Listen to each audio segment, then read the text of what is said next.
Assalamualaikum warahmatullahi wabarakatuh. Kami dari kelompok 9 akan membahas mengenai analisa penerapan ilmu kimia dan ilmu biologi dalam lingkungan. Sebelum itu, perkenalkan terlebih dahulu. Kami, kelompok 9 yang beranggotakan Muhammad Nazih Rafida, Berlian Talita Mujahidah, dan Sinta Sania Fadilah. Selanjutnya, kami akan menjelaskan tentang ayat Al-Quran yang berkaitan dengan materi kali ini. Oke. Assalamualaikum warahmatullahi wabarakatuh. Halo teman-teman, saya Nazi dan di sini saya akan menjelaskan tentang apa sih ilmu kimia itu dan bagaimana penerapan dalam kehidupan sehari-hari atau dalam lingkungan.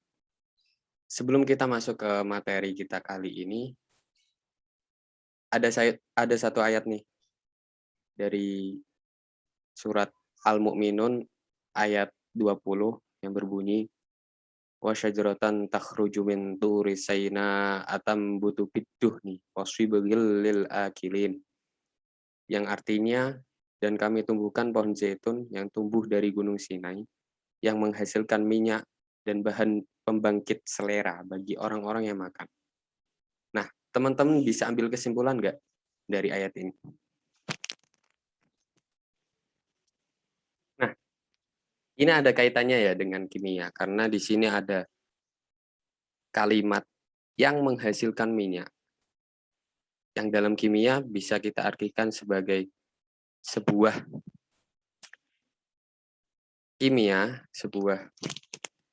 zat kimia yang dihasilkan oleh pohon zaitun itu. Dan di sini ada kata-kata bahan pembangkit selera, yang dalam kimia bisa kita sebut energi. Nah, di sini jika kita perhatikan ayat ini secara tidak langsung akan ada hubungannya dengan metabolisme. Dan nanti akan ada penjelasan tersendiri tentang metabolisme di PPT kali ini atau presentasi kita kali ini. Oke, kita masuk ke materi. Apa sih pengertian ilmu kimia? Yang kita ketahui kimia saat ini adalah sebuah pelajaran ya. Sebuah pelajaran yang bisa dibilang oleh beberapa orang itu sulit atau rumit. Tetapi sebenarnya kimia adalah pelajaran yang sangat mendasar atau sangat fundamental. Karena kita sebenarnya tidak bisa dipisahkan dengan kimia. Karena sehari-hari kita selalu berhubungan dengan kimia. Kok bisa begitu? Nah, kita telisik dulu artinya.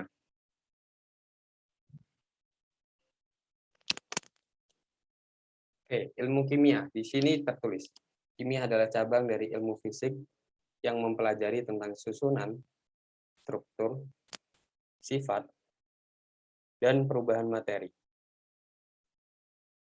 Ilmu kimia meliputi topik-topik seperti sifat-sifat atom, cara atom membentuk ikatan kimia untuk menghasilkan senyawa kimia, interaksi zat-zat melalui gaya antar molekul yang menghasilkan sifat-sifat umum dari materi, dan interaksi antara zat melalui reaksi kimia untuk membentuk zat-zat yang berbeda. Istilah kimia mungkin agak sudah terkenal ya. Mungkin juga bagi sebagian orang asing, walaupun setiap saat kita berinteraksi dengan bahan kimia. Nah, namun pernahkah kamu berpikir bahwa kita hidup di tengah lautan bahan kimia dan proses kimia? Coba deh kita lihat dapur. Di dapur kita ada nasi yang sebenarnya mengandung karbohidrat. Dan juga ada telur yang mengandung protein dan juga cuka yang 25%-nya mengandung asam asetat. Gak hanya itu aja, LPG juga, liquefied petroleum gas, dan juga minyak tanah. Proses atau reaksi kimia banyak terjadi di sekitar kita, bahkan dalam tubuh kita juga terjadi proses kimia. Dalam kehidupan sehari-hari di rumah kita banyak menggunakan beragam bahan kimia juga, antara lain bahan-bahan pembersih, pemutih, pewangi, pestisida. Seperti yang teman-teman lihat di sini, ada sabun yang terbuat dari natrium hidroksida untuk pembuatan sabun padat, dan juga ada kalium hidroksida untuk pembuatan sabun cair. Dan juga ada bahan pemutih. Misal pada bahan pemutih berupa serbuk yang mengandung kalsium hipoklorit. Nah, teman-teman tahu nggak apa itu kalsium hipoklorit atau pemutih yang terbuat dari kalsium hipoklorit ini? Ini adalah bahan yang biasa kita sebut sebagai kaporit ya, di kolam renang biasanya. Itu terbuat dari kalsium hipoklorit, mengandung kalsium hipoklorit. Yang ketiga ada bahan-bahan pewangi. Di sini ada banyak sebenarnya. Ada indol, etil miristat, alil kaproat, anisaldehida, dan masih banyak lagi sebenarnya. Terakhir ada pestisida. Bahan utama insektisida adalah diklorodifenyl trichlorotana atau DDT. Nah, sebenarnya empat ini hanyalah contoh dari sekian banyaknya bahan kimia yang kita gunakan dalam sehari-hari. Jadi tidak hanya 4 ini, masih ada banyak lagi bahan kimia yang kita gunakan.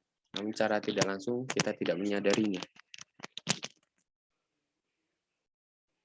Bahkan, setiap saat kita bernafas dengan mengambil gas oksigen dari udara dan melepaskan gas karbon dioksida ke udara. Kimia lagi bukan?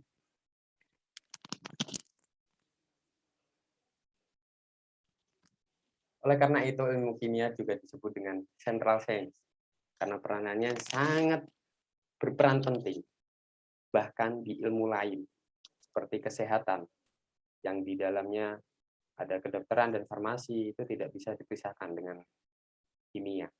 Ada juga di bidang geologi, di penelitian batu-batuan, teknik sipil di dalam penelitian dan pengembangan bahan bangunan, di pertanian, di dalam hal pupuk dan pestisida yang telah disebutkan kita tadi, dan juga biologi yang diterapkan dalam proses kimia dalam makhluk hidup, dan juga arkeologi. Kimia juga dibutuhkan di dalam penelitian fosil. Di hukum juga, uji struktur dana. Ilmu mesin juga, sifat dan komposisi logam, dan juga bahkan penyelesaian masalah global, yaitu teknologi biogas, dan masih banyak lagi.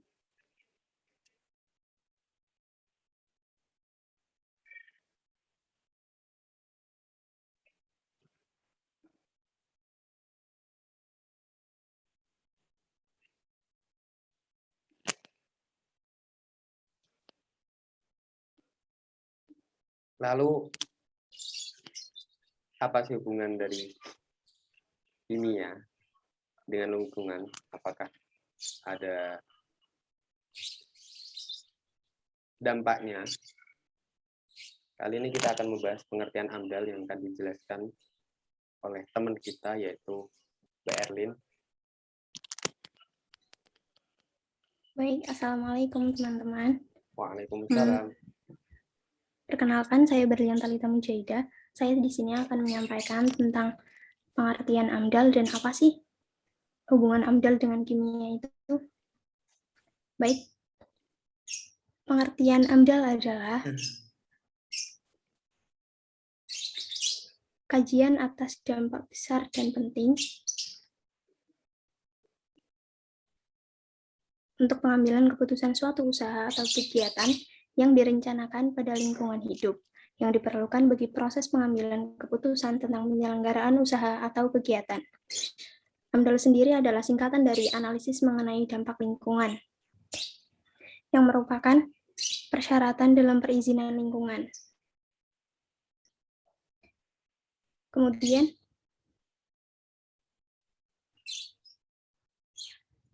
AMDAL sebagai salah satu persyaratan dalam perizinan lingkungan, yaitu dalam konteks perizinan kegiatan usaha.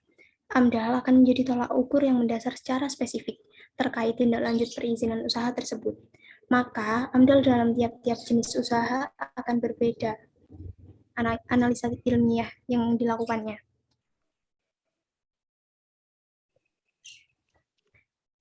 AMDAL juga sebagai badan pengkaji dampak lingkungan yang apabila suatu instansi industri berdiri dengan segala aspek dan komposisi produknya mempengaruhi kualitas lingkungan sekitarnya. Apabila instansi industri tersebut mengandung produk dengan komposisi yang membahayakan bagi lingkungan, AMDAL akan mempertimbangkan. Tugas utama dari AMDAL adalah memilah perubahan yang ditimbulkan aktivitas pembangunan yang ditawarkan agar menjadi bagian dari siklus alam. Kemudian, apa sih hubungan AMDAL dengan kimia? Hubungan AMDAL dengan kimia adalah AMDAL akan menganalisis zat kimia yang terdapat pada komposisi produk industri, yaitu untuk mengetahui apakah zat kimia tersebut memiliki dampak yang berbahaya bagi lingkungan atau tidak. Komposisi yang membahayakan suatu produk merupakan zat kimia yang apabila digunakan dalam jangka panjang akan mengakibatkan kerusakan lingkungan. Jadi, AMDAL memiliki hubungan yang cukup erat dengan kimia, yaitu dengan menganalisis kandungan pada komposisi produk suatu industri dan mengaitkannya dengan dampak dari komposisi tersebut untuk lingkungan. Selanjutnya adalah penerapan ilmu kimia yang berkaitan dengan biologi, yang akan disampaikan oleh Mbak Sinta Sania Fadila. Terima kasih. Saya Sinta Sania Fadila akan menjelaskan mengenai penerapan ilmu kimia yang berkaitan dengan ilmu biologi.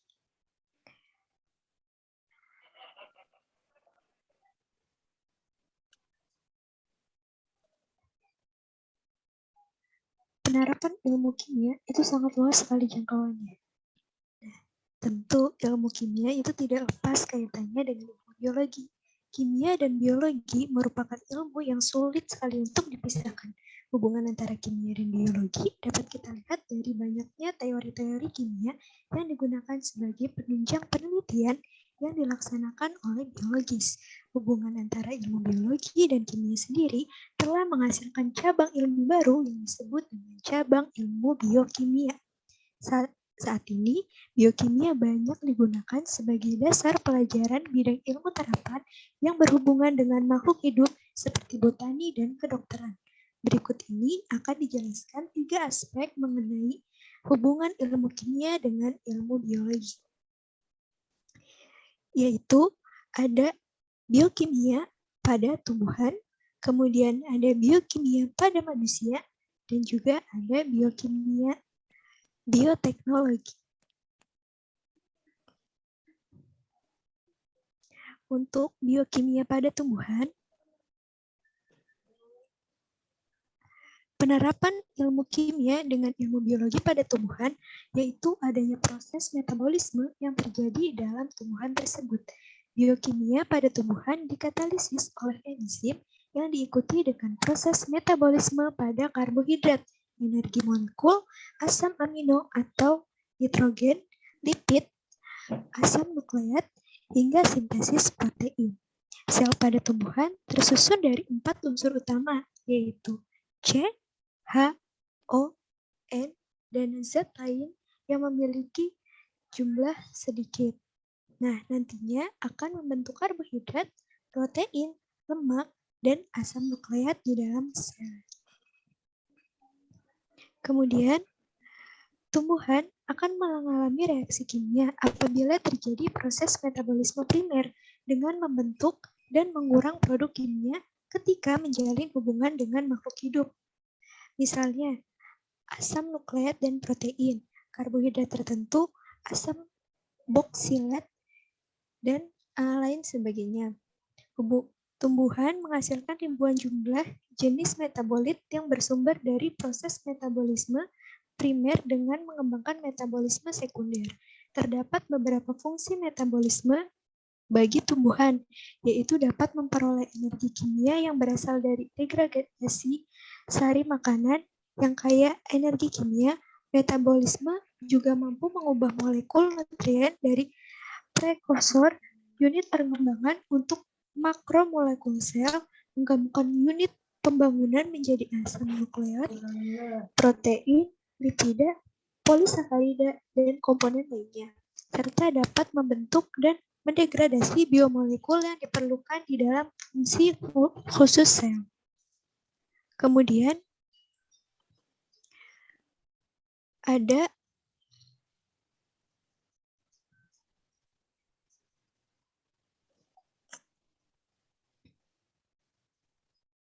biokimia pada tubuh manusia.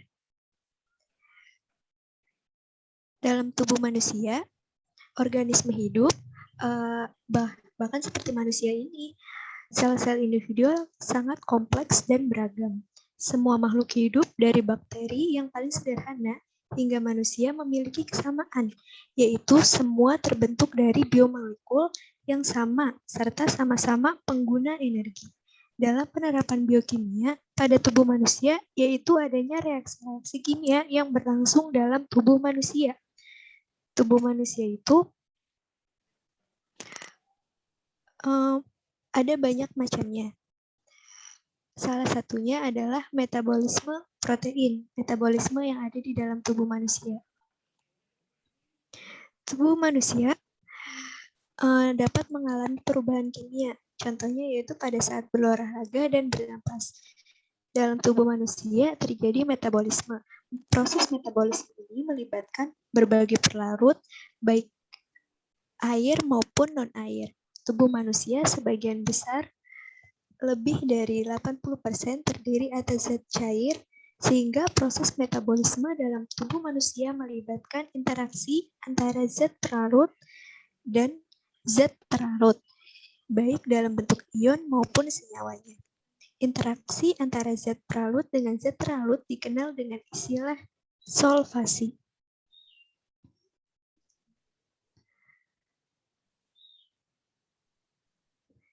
Salah satunya adalah metabolisme protein. Dalam proses metabolisme protein dimulai di lambung ketika pepsinogen diubah menjadi pepsin pada pH asam. Proses berlanjut di usus halus, di mana pankreas mensekresi tripsin, kemotripsin, dan karboksipeptida. Protease gester dan pankreas ini menghidrolisis protein menjadi peptida rantai sedang dan kecil.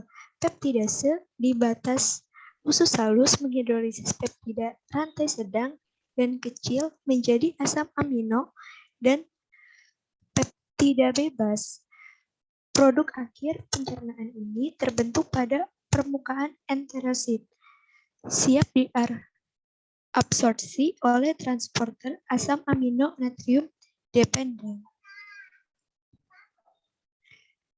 Kemudian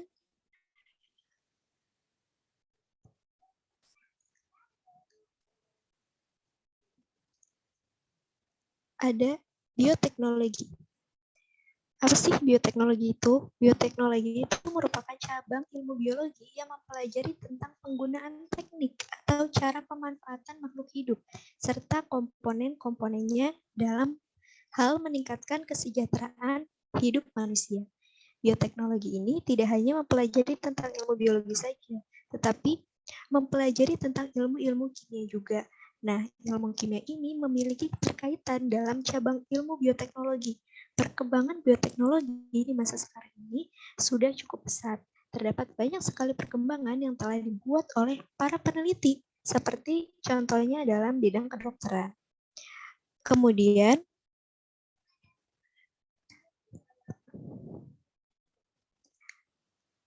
Setelah itu ada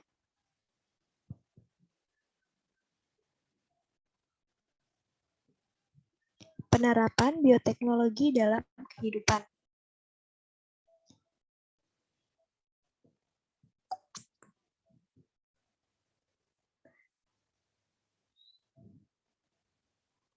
Bisa dilihat,